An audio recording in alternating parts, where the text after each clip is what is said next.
ॐ नमो भगवते वासुदेवाय। ॐ नमो भगवते वासुदेवाय। ॐ नमो भगवते वासुदेवाय। ॐ ज्ञानतिमिरान्धस्य ज्ञानाञ्जनशलाकया चक्षुरुन्मिलितं येन तस्मै श्रीगुरवे नमः। श्रीचैतन्यमनोभीष्टं स्थापितं येन भूतले स्वयं रूप कदा मह्यं ददाति स्वपदान्तिकं। वन्देऽहं श्रीगुरो श्रीयुतापदकमलं श्रीगुरून् वैष्णवांश्च श्रीरूपं साग्रजातं सहगण रघुनाथान्वितं तं सजीवं साद्वैतं सावधूतं परिजनसहितं कृष्णचैतन्यदेवं श्रीराधाकृष्णपादान् सहगणललिता श्रीविशाखान्वितांश्च नमः। ॐ विष्णुपादाय कृष्णप्रेष्ठाय भूतले श्रीमते भक्तिवेदान्त स्वामिन्निति नामिने। नमस्ते सारस्वते देवे गौरवाणी प्रचारिणे निर्विशेष शून्यवादी पाश्चात्यदेशतारिणे। नमो महावदन्याय कृष्णप्रेम प्रदायते कृष्णाय कृष्णचैतन्य नाम्ने गौरत्विषे नमः। हे कृष्ण करुणा सिंधु दीनबंधो जगत्पते गोपेश गोपिका कांत राधा कांत नमोस्तुते। तप्त कांचन गौरांगी राधे वृंदावनेश्वरी वृषभानुसुते देवी प्रणमामि हरिप्रिये। वाञ्छाकल्पतरुभ्यश्च कृपा सिन्धुभ्य एव च पतितानां पावनेभ्यो वैष्णवेभ्यो नमो नमः। जय श्री कृष्ण चैतन्य प्रभु नित्यानंद श्री अद्वैत गदाधर श्रीवासादि गौर भक्तवृंद। हरे कृष्णा कृष्ण कृष्ण हरे हरे हरे राम राम राम हरे हरे।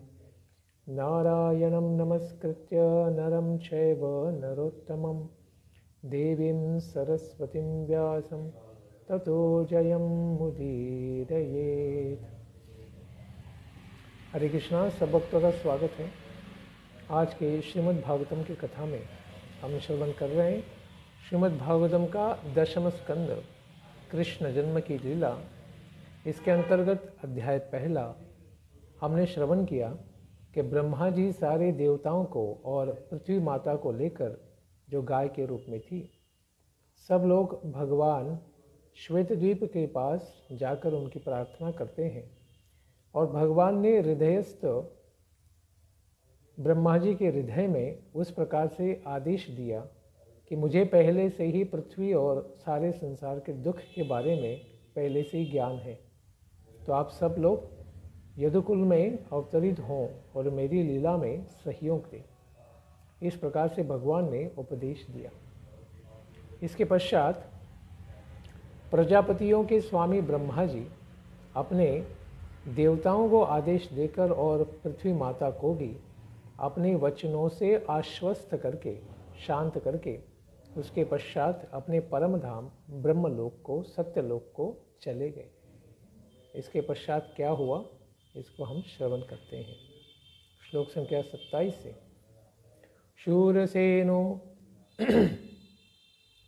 शूरसेनो यदुपतिर्मथुरामावासन् पुरीं माथुरान् शूरसेनांश्च विषयान् बुभुजे पुरा। अन्वय इस प्रकार से है। यदुपति ही शूरसेनः मथुराम आवसन माथुरान शूरसेनांच विषयान बुभुजे। यदुवंश के राजा यदुओं के पति शूरसेन मथुरापुरी में रहकर मथुरा और शूरसेन प्रदेश यानी माथुर प्रदेश, इन दोनों राज्यों का प्रशासन करते थे। भोजाधिपति ही उग्रसेन को कहा गया है। उग्रसेन इनको बंधनागार में डालने के कारण अवतरण के लिए इस श्लोक को लेकर इस अध्याय की समाप्ति पर्यंत प्रस्ताव कथा को यहाँ पर कहते हैं कि मथुराम आवसन, कि वे मथुरा में ही निवास करते थे। विषयान अर्थात देश को, तो ऐसी उनकी राजधानी थी मथुरा, इसी को बताते हैं। राजधानी तत साभूत सर्व यादव भूभुजाम मथुरा भगवान यत्र नित्यं सन्निहितो हरिः। ततः सर्वयादव भूभुजाम, सा मथुरा राजधानी अभूत यत्र हरिः नित्यं सन्निहितः। तो मथुरा का विशेष महत्व यहाँ पर बताते हैं कि उसी समय से मथुरा समस्त यदुवंशी राजाओं की राजधानी हो गई थी। मथुरा में श्रीहरि नित्यम सन्निहितः, भगवान श्रीहरि सदा सर्वदा विराजमान रहते हैं। भले ही उनकी प्रकट लीला वहाँ हो या न हो, फिर भी भगवान हमेशा ही वहाँ उपस्थित होते हैं। इस प्रकार का यहाँ हमें सिद्धांत मिलता है।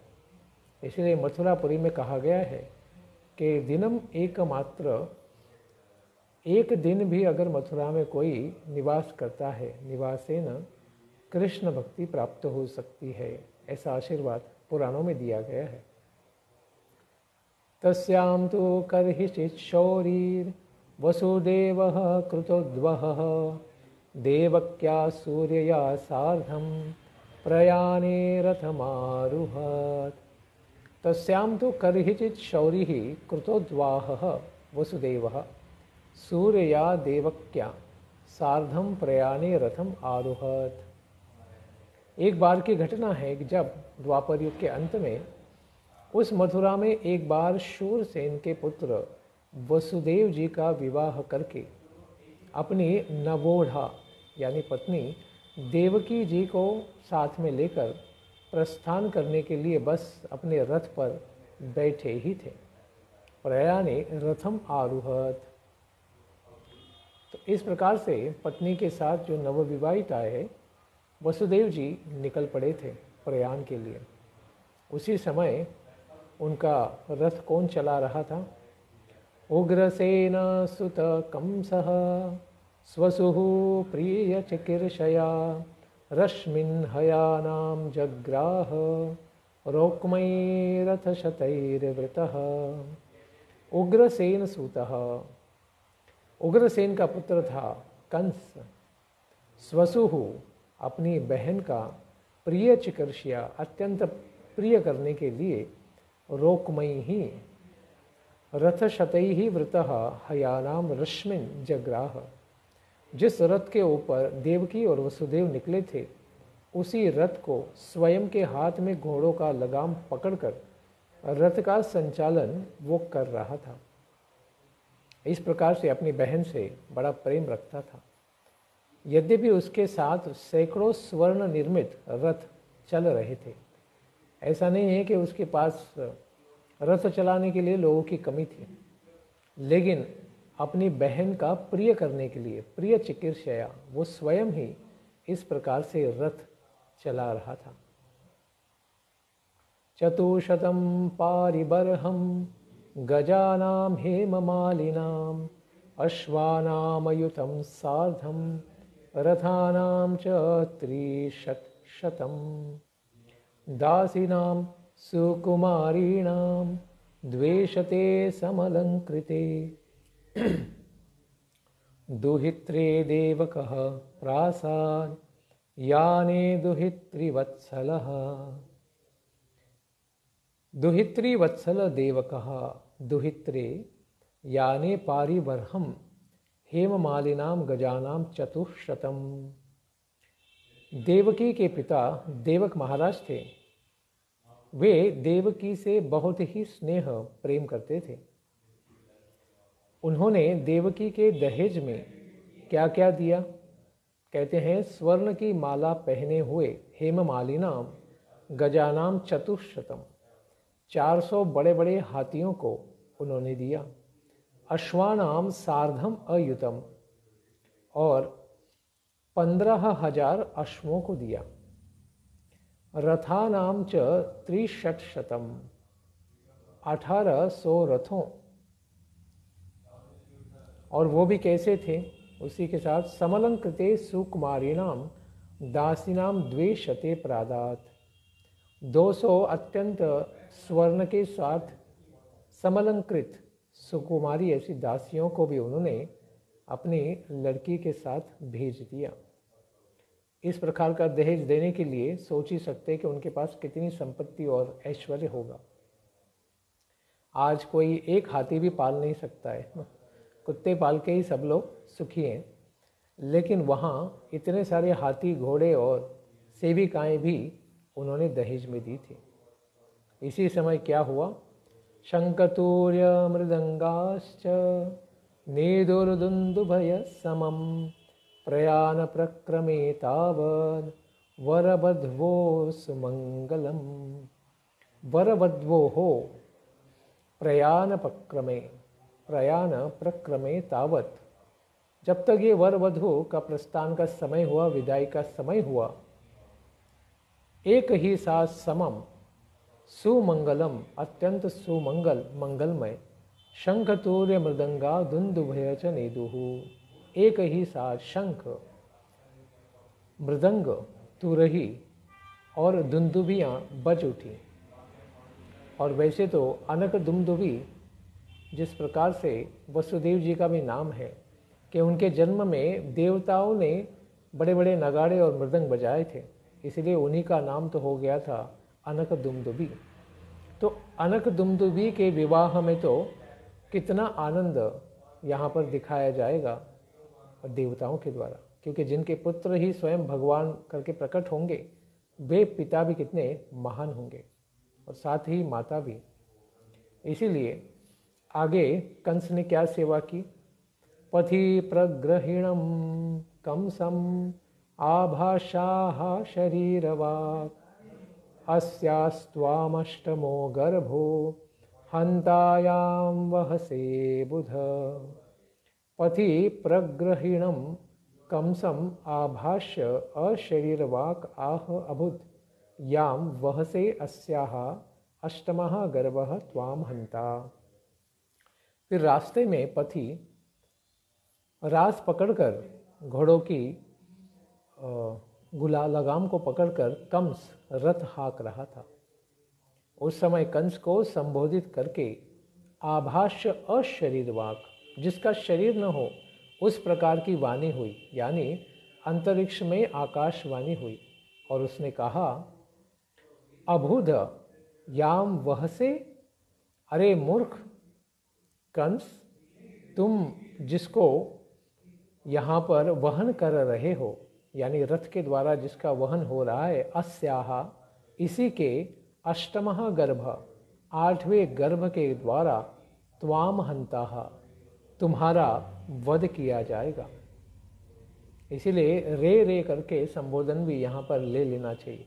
रे रे मूर्ख कम से थी, तो कंस को यहाँ पर मूर्ख कहा गया है, आभाष्य आकाशवाणी के द्वारा मूर्ख कहा गया है। क्यों? क्योंकि अपनी मृत्यु के कारण को ही तुम ढो रहे हो, इस प्रकार से उसे बताया गया। और यह सुनने पर क्या हुआ? कंस तो पहले से ही आसुरिक था, क्योंकि एक असुर के द्वारा उसकी माँ के ऊपर बलात्कार होने से यह कंस का जन्म हुआ था। तो यह आसुरिक वीर से बना हुआ यह कंस कब तक अपना धर्म पालन कर पाएगा? तो इस प्रकार की घटना या सत्य जानने पर उसके ऊपर क्या परिणाम हुआ? इत्युक्त स खल पापो भोजानां कुलपंसनः भगिनीं हन्तुमारब्धः खड्गपाणिः कचे गृहीत।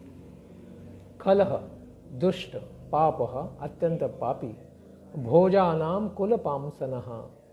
अरे भोज कुल का वह तो कलंक ही था। सह इत्युक्तः, इस प्रकार कंस ने सुना ही तो तुरंत उसने खड्ग पानी ही अपने हाथ में तलवार धारण कर ली। हंतुम आरब्धः, और मारने के लिए तैयार हो गया। किसको? भगिनी, स्वयं की पत्नी, स्वयं की भगिनी देवकी को ही मारने के लिए कच्चे अग्रहित, उसके बालों को उसने चोटी को पकड़ लिया और तुरंत उसका गला काटने के लिए तैयार हो गया। इस प्रकार से एक क्षण में ही जो स्वयं को केवल शरीर मानता है उसी को राक्षस या दानव कहा जाता है। तो ऐसे शरीर से विलग होने के लिए राक्षस कैसे तैयार होगा? सब प्रकार के भोगों को प्राप्त करने का साधन ही तो शरीर है। यही चला जाएगा तो क्या भोग कर पाएंगे? इसीलिए उसने तुरंत ही अपनी बहन को ही, जो उसके काल का कारण है, उसको जन्म लेने से पहले ही उसका वध करने के लिए तैयार हो गया। और फिर आगे क्या हुआ? इस घटना को देखकर वसुदेव जी बड़े आश्चर्यचकित हो गए और उन्होंने क्या प्रतिक्रिया दी? तम जुगुप्सित कर्माणम नृशंसं निरपत्रपम वसुदेवो महाभाग उवाच परिसान्त्वयन्। जुगुप्सित कर्माणम, अत्यंत निंदित ऐसे कर्म करने वाला वह क्रूर, नृशंसम, निरपत्रपम, अत्यंत निर्लज्ज, कि व्यावहारिक ज्ञान में भी जिसे पूरा ज्ञान नहीं है, इस प्रकार का वह कंस परिसान्त्वयन् महाभाग वसुदेव उवाच।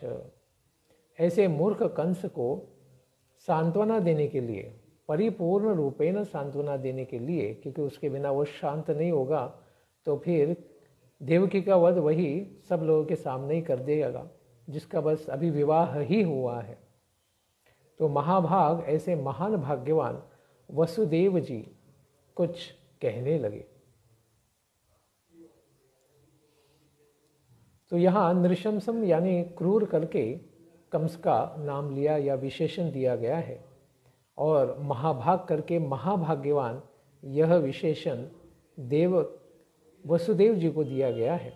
अभिप्राय यह है कि जिस समय वसुदेव जी ने जन्म लिया था उसी समय जो देवताओं ने नगाड़े बाजे थे, उसी से सूचित होता है कि श्री भगवान के होने वाले अवतार से ही तो कंस का प्रतिकार करना संभव होगा, और वह भी वसुदेव जी के द्वारा ही भगवान प्रकट होंगे।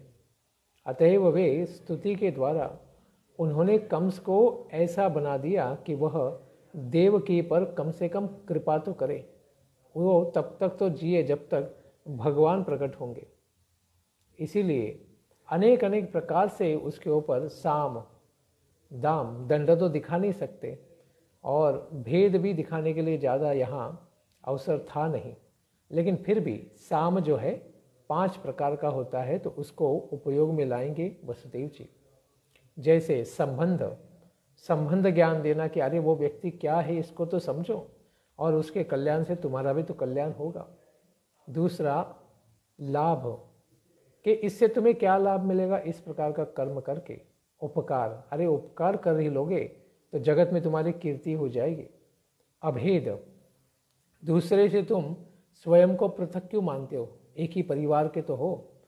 और गुणों, तुम्हारे अंदर इतने महान गुण हैं, तुम बड़े दानी हो, तपस्वी हो, इस प्रकार के गुणों का वर्णन करना, यह साम जो है 5 प्रकार का है। तो वसुदेव जी ने भगिनीम पद के द्वारा यह संबंध बतलाया है कि अरे ये तो तुम्हारी बहन है ना, तो यानी संबंध का ज्ञान दिया है। और बाद में हन्यात के द्वारा स्त्री का वध तो नहीं करना चाहिए, इससे एक पुरुष की कीर्ति या यश की प्राप्ति उसे कैसे होगी, इसीलिए यहाँ पर यश का या लाभ का वर्णन किया गया है। उद्वाह पर्वणि इस पद से संतान वृद्धि रूप उपकार उन्होंने बताया है। अरे अगर दूसरों का संतान का उद्धार हो, संख्या बढ़े, तो संसार का कल्याण ही तो होगा। तो ऐसे संतान उत्पत्ति से पहले ही उसकी माता को अगर मार दोगे तो फिर उसके ऊपर उपकार कैसे होगा? क्योंकि कहा भी गया गृहस्थों के लिए पुत्रहीनम गृहम शून्यम। अगर घर में बालक ही न हो, पुत्र ही न हो, तो फिर वो गृह तो शून्य ही माना गया है। इसलिए वसुदेव जी अभी सांत्वना देने के लिए प्रयास करेंगे। वसुदेव उवाच श्लाघनीय गुण शूरैर् भवान् भोज यशस्करः स कथं भगिनीं हन्यात् स्त्रियम् उद्वाह पर्वणि। भवान् शूरैः श्लाघनीय गुणः भोज यशस्करः। अरे आप तो अत्यंत महान हैं। आप क्या हैं? आपके जैसे शूर के द्वारा और शूरों के द्वारा भी जिनकी प्रशंसा की जाती है, बड़े बड़े वीरों के द्वारा भी आपका गुणगान किया जाता है, ऐसे महान वीर हैं आप। और भोज डायनेस्टी का यानी परिवार का यश बढ़ाने वाले तुम हो। सह स्त्रियम भगिनीम, जो एक स्त्री है और भी तुम्हारी बहन है, भगिनी है। उद्वाह पर्वणि कथम हन्यात। अरे हर प्रकार से तुम्हारा यश तो बढ़ता ही रहा है, जिसका गुणगान सब लोग करते हैं, लेकिन अपनी ही बहन और वह भी विवाह की बेला में उसका अगर वध कर दिया जाए तो फिर तुम्हारे यश का विस्तार किस प्रकार से होगा? इस प्रकार से सांत्वना देना शुरू करते हैं और फिर कहते हैं मृत्युर्जन्मवताम वीर देहेन सहजायते अत्यवाब्द शतान्ते वा मृत्युर्वै प्राणिनाम ध्रुवः। हे वीर, जन्मवताम मृत्यु देहेन सह जायते जातस्य ही ध्रुवोर मृत्यु। यह गीता का आत्म तत्व ज्ञान यहाँ पर वसुदेव जी बता रहे हैं कि जन्मवताम, जिसने जन्म ले लिया है, मृत्यु देहेन सह जायते। अरे सहोदर उसका मृत्यु, यानी एक ही गर्भ से तो जन्म और मृत्यु साथ में ही जन्म लेते हैं। जिस शरीर ने जन्म लिया है ऐसा दिख रहा है, उसी के साथ उसी की मृत्यु भी तो जन्म लेती है, बस कुछ समय के बाद उसे झपट लेती है। अद्य वा अब्द शतान्ते वा, अरे आज मृत्यु होगा या फिर 100 वर्षों के बाद तो लेकिन अवश्य ही होगा। तो मृत्यु तो क्या है? मृत्यु वही प्राणिनाम ध्रुवः।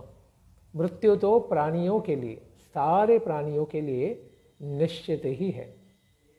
क्योंकि यदि कहो कि मृत्यु के भय से मैं इसको मार रहा हूं, अगर कंस कहे, तो भी मृत्यु को तो टाला नहीं जा सकता। एन केन प्रकारेण कोई तो माध्यम निमित्त बनेगा और मृत्यु तो आ ही जाएगी।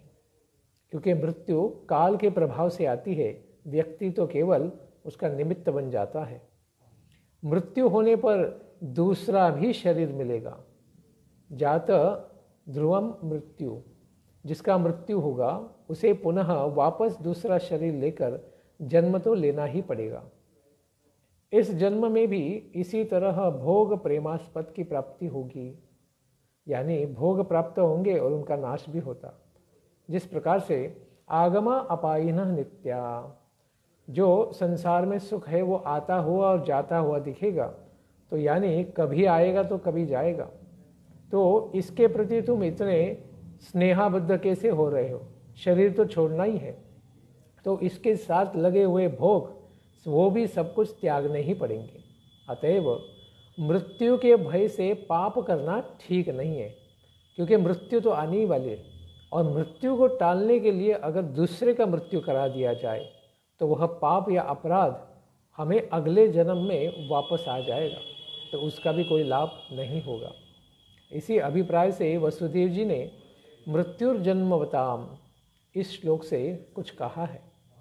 देह के साथ ब्रह्म ललाट में मृत्यु लिख देते हैं ब्रह्मा जी। जन्म के साथ ही मृत्यु को भी, उसका भी विधान कर देते हैं कि कब और कैसे ये मरने वाले हैं। और यदि कहो कि मेरी मृत्यु देर से हो इसलिए मैं मार रहा हूँ, अगर कंस कहे कि मैं अपना जो मृत्यु का तारीख है उसको आगे कर दूं, बढ़ा दूं। इस पर वसुदेव जी ने कहा है कि आज हो या फिर 100 वर्ष के बाद ही, लेकिन इस शरीर का मृत्यु तो अवश्यम भाविनी है, इसको तुम टाल नहीं सकते। मृत्यु देर से हो उसके लिए पाप करना तुम्हें कभी भी उचित नहीं है, क्योंकि उसके द्वारा तुम और कर्म बंधन में फंसते ही जा रहे हो। क्यों? इस देह में क्या विशेषता है? तो कहते हैं, देहे पंचत्वमापन्ने देहि कर्मानुगो वशः देहांतरम अनुप्राप्य प्राक्तनम त्यजते वपुः। देहे पंचत्वम आपन्ने, अरे जब शरीर का अंत हो जाता है, आपन्ने यानी अंत हो जाता है, कर्मानुगः अवशः देहि देहांतरम अनुप्राप्य प्राक्तनम वपुः त्यजते, उसी समय कर्म के अधीन कर्मानुग रहने वाली जो आत्मा है, जो कर्म के अनुसार ही आगे बढ़ती है, उसी प्रकार का शरीर भी धारण करती है। तो इसके लिए देहांतरम यानी उसको आत्मा के लिए यहाँ देही शब्द लिया है, और देहांतरम यानी दूसरे शरीर में जाना, अनुप्राप्य प्राप्त करके प्राक्तनम वपुः त्यजते, और पहले वाला यानी पुराना शरीर जो है उसे वह शरीर छोड़ने के लिए बाध्य कर ही दिया जाता है। तो इसके कारण यह शरीर तो बचने वाला है ही नहीं। यदि इस देह के समाप्त हो जाने पर दूसरा शरीर न मिले, तब तो पाप करके भी देह को बचाया जाए, यह सब उचित ही कहा जाएगा। कि मानो एक शरीर चला गया और बाद में शरीर ही नहीं मिला, तो क्या हम भूत बन जाएंगे? तब तो चलो शरीर को बचाने का लाभ है, लेकिन ऐसी बात तो है नहीं, क्योंकि पंचत्वम आपन्ने इस श्लोक से बताते हैं कि पंच महाभूत से बना हुआ यह शरीर जब हम छोड़ भी देंगे, लेकिन इसके पश्चात हमें दूसरा शरीर, आपन्ने, इस शरीर को छोड़ने पर दूसरा शरीर प्राप्त तो होने ही वाला है। कर्मानुसार बिना प्रयास के दूसरे देह को प्राप्त करके ही जीव पहले के शरीर को त्याग करता है। प्रथमम देहांतरम प्राप्य पश्चात पूर्वम वपुस् त्यजति। तो सिद्धांत ये है कि जब तक दूसरा शरीर यानी आगे आने वाला शरीर जब तक हम क्या करते हैं, जब तक हम उसको रचना कर नहीं लेते, ब्लूप्रिंट नहीं बना लेते हैं, तब तक पहले का शरीर हम त्यागते नहीं है। यह सिद्धांत है।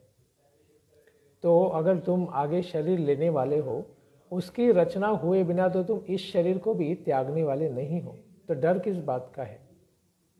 इसीलिए कहते हैं, उदाहरण देकर समझाते हैं, व्रजं तिष्ठन् पदैकेन यथैवैकेन गच्छति यथा तृण जलोकैवं देहि कर्म गतिं गतः।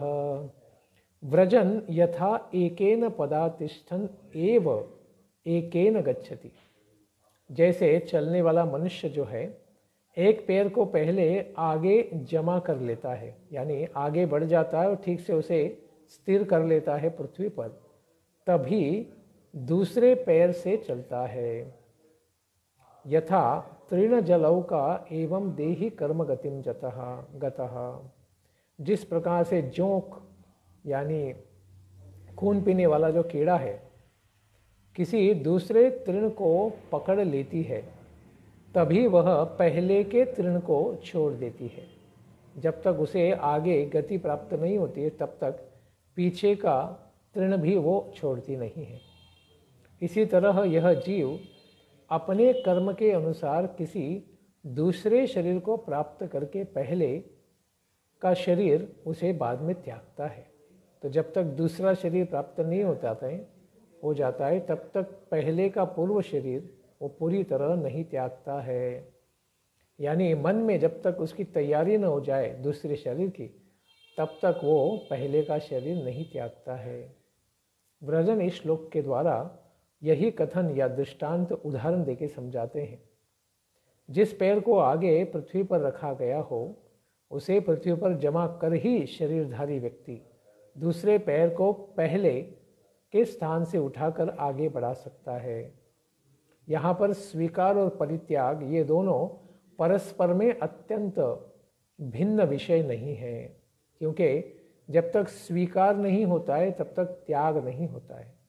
जब तक आगे के पग को कोई स्वीकार भूमि नहीं मिलती है तब तक पीछे का पग अपनी भूमि को त्यागता नहीं है। तो ये परस्पर एक साथ ही होता है। इसीलिए दूसरा उदाहरण देके और स्पष्ट करते हैं कि जोंक दूसरे तृण को पकड़ लेने के पश्चात ही पहले के तृण को छोड़ता है, उसी प्रकार से जीव देहांतर यानी दूसरे देह को पकड़े बिना पहले का देह नहीं त्यागता है।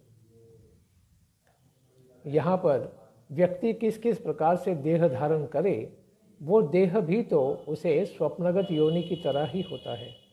इसके लिए बताते हैं, स्वप्ने यदा पश्यति देहमीदृशं मनोरथेनाभिनिविष्टचेतनः दृष्टश्रुताभ्यां मनसानुचिन्तयन् प्रपद्यते तत्किमपि यपः स्मृतिः। यथा दृष्टश्रुताभ्याम आहित संस्कारेण मनसा अनुचिन्तयन् स्वप्ने ईदृशं देहम पश्यति।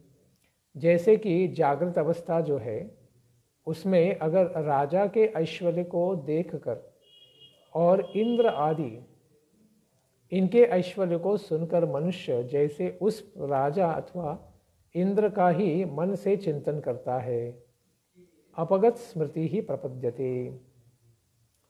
जो जो शक्तियाँ, जो जो प्रकार का ऐश्वर्य व्यक्ति प्राप्त करना चाहता है उसको मन के द्वारा चिंतन करता रहता है और उसमें अभिनिविष्ट हो जाता है। और चिंतन करता हुआ वह फिर क्या करता है, अभिनिविष्ट हो जाता है। यद्वा मना रथेन दृष्ट श्रुताभ्याम अभिनिविष्ट चेतसा चेतनः मनसा अनुचिन्तयन् ईदृशं देहम पश्यति अपगत स्मृति तत् किमपि प्रपद्यते। इस प्रकार से अभिनिविष्ट हो जाने पर उस प्रकार के चिंतन में और स्वप्न में राजा अथवा इंद्र को देखता है और क्षण भर पश्चात वह अपने को ही इंद्र के रूप में देखता है या फिर राजा समझने लग जाता है कि मैं ही स्वर्ग का राजा हूँ, मैं ही इंद्र हूँ, और इस प्रकार से स्वयं को ही राजा मान लेता है। स्वप्न में राजा अथवा इंद्र को देखने पर फिर बाद में स्वयं को ही राजा मानता है। उसे फिर पूर्व शरीर की यादगारी या विस्मरण जो है वो कभी नहीं होता। वो स्वयं को उसी प्रकार से देखने लग जाता है कि मैं एक सामान्य व्यक्ति हूँ, इस प्रकार से फिर चिंतन नहीं करता है, मैं केवल एक राजा हूँ या इंद्र हूँ, इसी प्रकार से सोचता है। इसी तरह जागृत अवस्था में वह दुष्ट राजा अथवा श्रुत इंद्र का मनोरथ के द्वारा चिंतन करते करते उसमें इतना रममान हो जाता है कि वह अपने को ही इंद्र या राजा समझ लेता है। उस समय वह अपने शरीर को भूल जाता है और इस तरह जीव भी अपने कर्मानुसार नए शरीर को जब प्राप्त कर लेता है तो उसी के साथ पहले के शरीर को पूर्ण रूपेण भूल जाता है। इसलिए देह विषयक ही स्वीकार और परित्याग को बतलाते हैं दूसरे दृष्टांत स्वप्न के द्वारा। इस स्वप्न आदि इस श्लोक में बताते हैं कि अगर व्यक्ति राजा के विषय में कि वो ज़्यादा भोग करता है, ज़्यादा आनंद प्राप्त करता है, तो राजा बनने में कितना आनंद है, या फिर ऐश्वर्यशाली इंद्र बनने में कितना आनंद है, इस प्रकार से श्रवण किया है, तो उसी प्रकार का चिंतन में अभिनिवेश होने पर मन में संस्कार हो जाता है।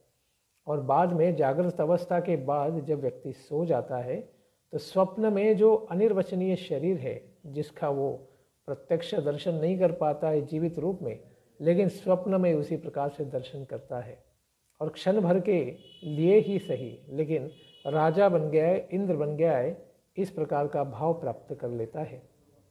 इसीलिए व्यक्ति जिस जिस वस्तु में अभिनिवेश करता है उसी प्रकार से संसार का अनुभव करता है। और जब वो मृत्यु को प्राप्त होकर अगले जन्म में नया शरीर धारण करता है तो फिर पूर्व शरीर को पूर्णतया भूल जाता है। इसीलिए यह बहुत ही विशेष स्थिति है मन की कि मन जहाँ अभिनिविष्ट हो जाएगा उसी प्रकार का अनुभव हमें प्राप्त होगा। तो जब तक मन मान नहीं लेता है कि मैं दुखी हूँ, तब तक वो दुखी नहीं होता है। इसीलिए मन के लिए तपस्या यही बताई है कि उसे जिस परिस्थिति में हो उस परिस्थिति में सुख का अनुभव करना ही उसके लिए तपस्या है। भले ही वास्तविक रूप में शरीर किसी दुर्बल या दुखी अवस्था में हो, लेकिन अगर मन उसी में सुख पा लेता है तो फिर उसे दुख का अनुभव नहीं होगा। तो सारा सुख दुख का अनुभव मन में ही हो रहा है। इस प्रकार से स्वप्न और मनोरथ को विषय स्वीकृति नामक साम कहते हैं कि किस प्रकार से सुख की प्राप्ति हो सकती है, तो चिंतन के द्वारा ही। तो तुम अगर चिंतन कर रहे हो कि इससे मुझे दुख होगा, तभी तुम्हें दुख हो रहा है, अन्यथा नहीं। इसीलिए इस तरह यहाँ भी कर्मवशात, कर्म के द्वारा जीव दूसरे शरीर को प्राप्त करके पूर्वकालिक शरीर को भूल जाता है। तो कंस, जब तुम नया शरीर धारण कर लोगे तो तुम्हें पूर्व स्मृति न होने के कारण इस शरीर में अभी जो डर या जो दुख हुआ है उसका भी विस्मरण अपने आप ही हो जाएगा। तो इसीलिए इसमें तुम्हें इतना दुखी होने की आवश्यकता है ही नहीं। और आत्मा के परे, मन के परे तो परमात्मा होते हैं। तो इसके बारे में भी अभी वसुदेव जी बताते हैं।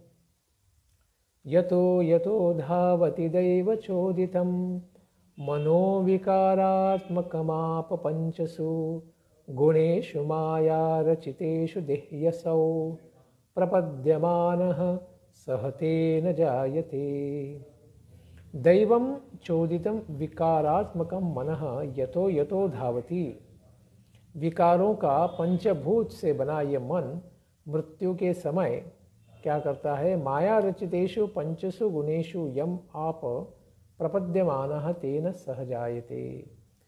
वो मृत्यु के समय में परमात्मा के द्वारा ही तो प्रेरित होकर पांच भौतिक शरीरों में से जिस शरीर को अपना समझता है उसी शरीर के साथ वह जन्म लेता है।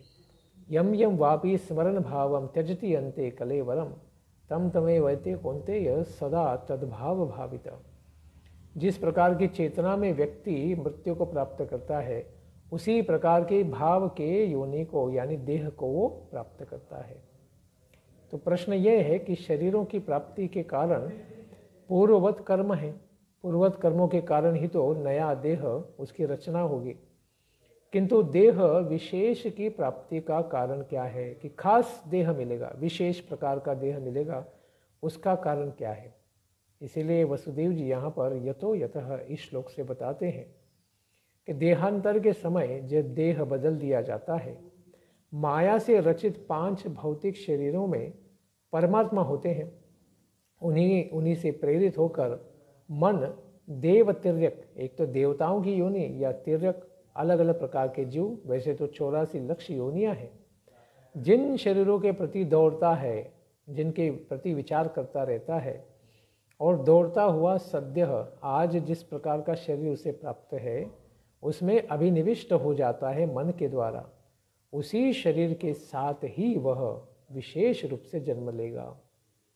तो प्रश्न होता है कि यहाँ कर्ता होने के कारण मन को ही तो जन्म लेना चाहिए ना, अकर्ता आत्मा को तो नहीं, क्योंकि आत्मा तो भौतिक इच्छा नहीं कर रहा है।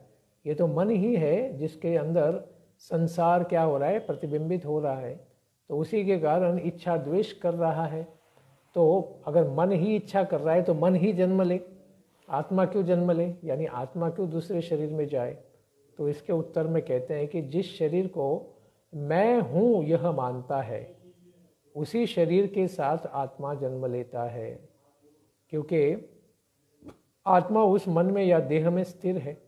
इसीलिए जो आत्मा उस वहाँ पर वो मन के साथ तादाद में रखती है कि मन भी मेरा ही है, इस प्रकार की सोच ही तो जहाँ मन चला जाएगा तो आत्मा भी उस शरीर में अपने आप ही पहुँच जाएगी। इसलिए मन को पवित्र बनाना अत्यंत आवश्यक है। जब तक मन पवित्र नहीं होगा तब तक आत्मा इस संसार में बद्धावस्था में ही है, इसी प्रकार से कहा जाएगा। इसीलिए आगे और उदाहरण देते हैं कि किस प्रकार से यह होता है। ज्योतिर्यथैवोदक पार्थिमेश्वद समीर वेगानुगतम विभाव्यते एवं स्वमायया रचितेष्वसौ पुमान् गुणेषु रागानुगतो विमुह्यति। अधः ज्योति यथैव उदक पार्थिवेषु। कहते हैं कि जिस प्रकार से दूरस्थ अत्यंत दूर रहने वाले सूर्यदेव, सूर्य, चमकते हुए सूर्य आदि जो चमकीली वस्तुएं हैं, उदक पार्थिवेषु, वस्तुएं जल से भरे हुए या फिर अथवा तेल से भरे हुए पात्र में क्या होते, प्रतिबिंबित हो जाते हैं। तथा समीर वेगेन अनुगतम विभाव्यते, तथा वायु के झोंके से जल आदि के हिलने पर वे वस्तुएं भी चंचल प्रतीत होती हैं। सूर्य का प्रतिबिंब अगर तेल के ऊपर या जल के ऊपर हो, लेकिन वायु से अगर वो जल या तेल हिल जाता है तो उस समय जो झांकी वहाँ पर प्रतिबिंब है, वो प्रतिबिंब भी तो हिलता हुआ दिखता है, प्रतीत होता है।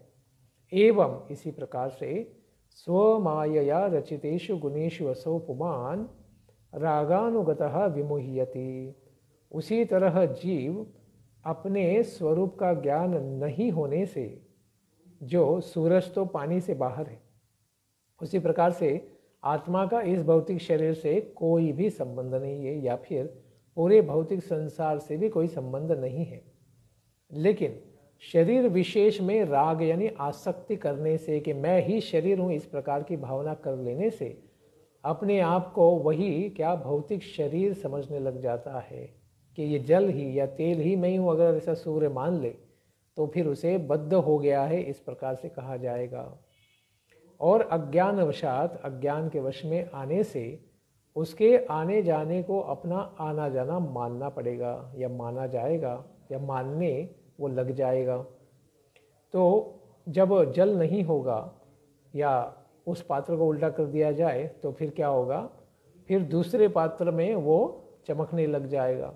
फिर दूसरे पात्र में सोचेगा कि ये जल या तेल मैं हूँ, या इसमें प्रतिबिंबित जो मेरी छवि है वही मैं हूँ।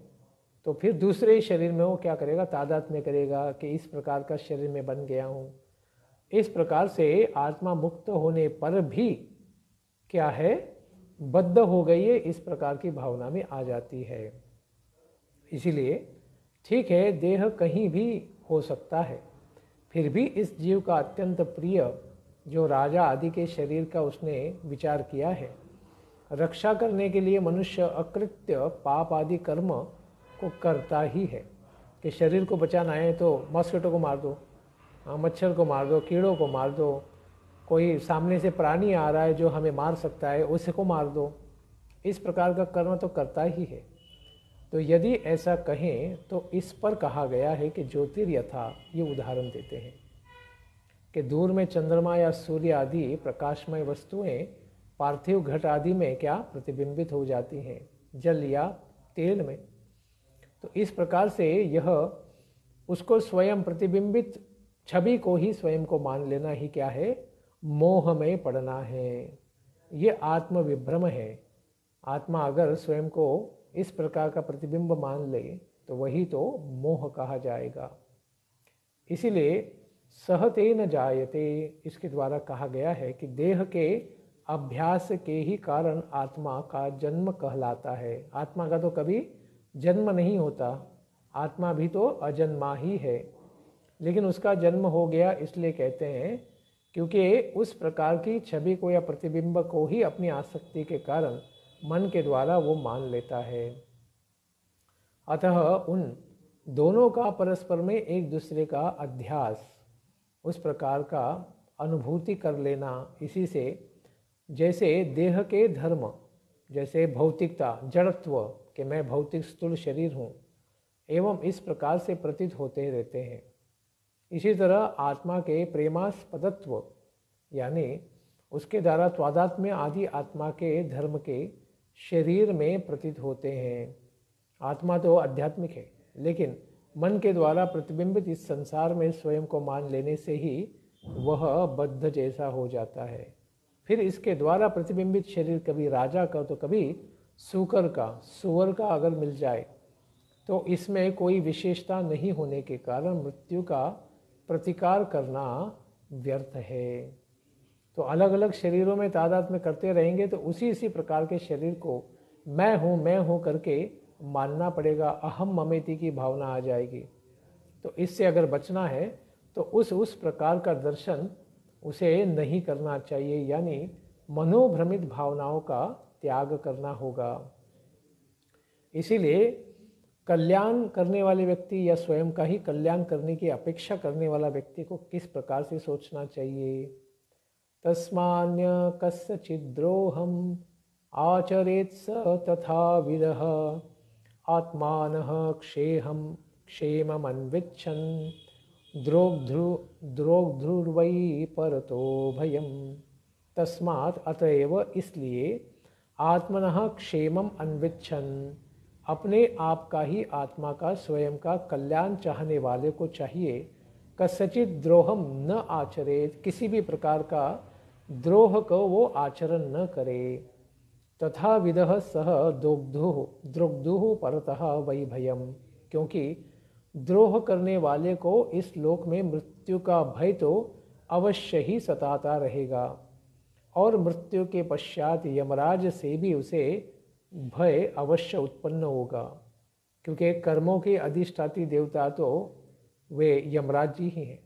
गलत कर्म करने वालों को पाप कर्मों के लिए दंडित वही करते हैं, तो उनका भी यानी मृत्यु का भी भय हो जाएगा और यमराज का भी भय हो जाएगा। तो इस तरह से वर्णित जो साम है नामक उपाय का उपसंहार करते हैं, यानी यहाँ समाप्त होता है। तस्मात् इस श्लोक से भेद बतलाते हैं कि भेद बुद्धि करो कि कैसे इस प्रकार का कर्म करने से ये दुख का ही या भय का ही कारण बनेगा। एक होगा मृत्यु का और दूसरा होगा यमराज का, तो इससे तुम्हें कोई लाभ नहीं होगा। इसलिए आगे बताते हैं, संबंध ज्ञान को विस्तारित करते हैं। एषा तवानुजा बाला कृपणा पुत्रिकोपमा हन्तुं कल्याणिमीमां त्वं दीनवत्सलः। एषा यह तव अनुजा, तुमसे छोटी है। अनुजा यानी छोटी, बाला, और इसीलिए उसे बाला भी कहा गया है। कृपणा अत्यंत दीन है। पुत्रिकोपमा, अरे इतनी छोटी है कि मानो तुम्हारी पुत्री ही हो। इस प्रकार से इमाम कल्याणीम दीनवत्सलः त्वम हंतुम न अर्हसि। तो ऐसी एक कल्याणी का यानी कल्याण के विवाह के प्रसंग के पश्चात यह तुम्हारी कुमारी का बहन जो है, जो अत्यंत तुम्हारी पुत्री के समान ही है, और लेकिन आप तो दीनवत्सल हैं। तो अभी ये तो झूठी स्तुति है, क्योंकि यहाँ पर किसी भी प्रकार से कंस में उस प्रकार का गुण नहीं है, लेकिन गुण के द्वारा यानी साम का उपयोग करते हैं कि आप तो दीनवत्सल हैं, इसीलिए आपको क्या करना चाहिए, त्वम हंतुम न अर्हसि, आपको इन्हें नहीं मारना चाहिए। क्योंकि पिता अपनी पुत्री को क्यों मारेगा, वो भी विवाह के प्रसंग में, और केवल मृत्यु को डर के, वो तो ऐसे भी अटल है। इसलिए आपको साम का गुण वर्णन करते हैं कि आप दीनवत्सल होने से अपनी पुत्रीवत बहन देवकी को आपने नहीं मारना चाहिए। इसके ऊपर सुखदेव गोस्वामी कहते हैं, एवं स समाभीर भेदैर्बोध्यमानोऽपि दारुणः न्यवर्तत कौरव्य पुरुषादननुव्रतः। कौरव यानी हे कुरुवंश के पुत्र परीक्षित महाराज, एवं पुरुषादान अनुव्रतः दारुणः सह समभिः भेदैः बोध्यमानः अपि न निवर्तत। इस प्रकार से राक्षसों का अनुगामी पुरुषादान, पुरुषों को अदान यानी खाने वाला, राक्षस किसे कहते हैं, जो पुरुषों को, मनुष्यों को ही खा जाता है, उस प्रकार की मनोवृत्ति रखने वाला यह क्रूर कर्मा कंस अनुव्रतः दारुणः। इस प्रकार से अनुव्रत, बार बार व्रत रखने वाला कि मैं अपने शरीर को रक्षण करने के लिए किसी भी प्रकार का कर्म कर सकता हूँ, कैनिबल भी बन सकता हूँ, मनुष्य को भी खा सकता हूँ। दारुणः अत्यंत क्रूर, सह समभिः इस प्रकार की मनोवृत्ति वाला कंस अनेक अनेक प्रकार के सामों के द्वारा समभिहि भेदै ही, इनके द्वारा समझाने पर बोध्यमान, इनका बोधन किया गया, ज्ञान दिया गया।